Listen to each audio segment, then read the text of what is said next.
ಹೆಬ್ರಿ ಠಾಣಾ ವ್ಯಾಪ್ತಿಯ ಕಲ್ಟೂರು ಸಂತೆಕಟ್ಟೆಯಲ್ಲಿರುವ ಸಿರಿಮುಡಿ ಹೋಟೆಲ್ನಲ್ಲಿ ಜುಲೈ 20ರಂದು ನಡೆದ 2 ಪ್ರತ್ಯೇಕ ಪ್ರಕರಣಗಳಿಗೆ ಸಂಬಂಧಪಟ್ಟಂತೆ ಇಬ್ಬರು ರೌಡಿ ಶೀಟರ್ ಸೇರಿದಂತೆ ಒಟ್ಟು 4 ಮಂದಿ ಆರೋಪಿಗಳನ್ನು ಹೆಬ್ರಿ ಪೊಲೀಸರು ಬಂಧಿಸಿದ್ದಾರೆ.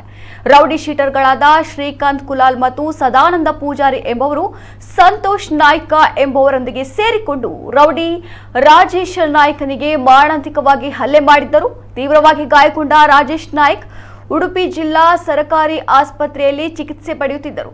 ಇದಕ್ಕೆ ಪ್ರತಿಯಾಗಿ ಸಂತೋಷ್ ನಾಯ್ಕ್ ನೀಡಿದ ದೂರಿನಲ್ಲಿ ರಾಜೇಶ್ ನಾಯ್ಕ ಜಾತಿ ನಿಂದನೆ ಮಾಡುವುದಾಗಿ ದೂರಲಾಗಿತ್ತು. ಅದರಂತೆ ಹೆಬ್ರಿ ಪೊಲೀಸ್ ಠಾಣೆಯಲ್ಲಿ ಪ್ರಕರಣ ದಾಖಲಾಗಿದೆ.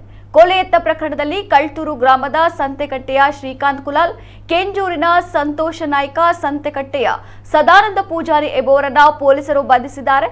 ಜಾತಿ ನಿಂದನೆ ಪ್ರಕರಣದಲ್ಲಿ ಸಂತೆಕಟ್ಟೆಯ ರಾಜೇಶ್ ನಾಯ್ಕ ನನ್ನ ಪೊಲೀಸರು ಬಂಧಿಸಿದ್ದಾರೆ. ಶ್ರೀಕಾಂತ್ ಕುಲಾಲ್, ಸದಾನಂದ ಪೂಜಾರಿ, ರಾಜೇಶ್ ನಾಯ್ಕ ವಿರುದ್ಧ ಹೆಬ್ರಿ ಠಾಣೆಯಲ್ಲಿ ಹಲವು ಪ್ರಕರಣಗಳು ದಾಖಲಾಗಿವೆ.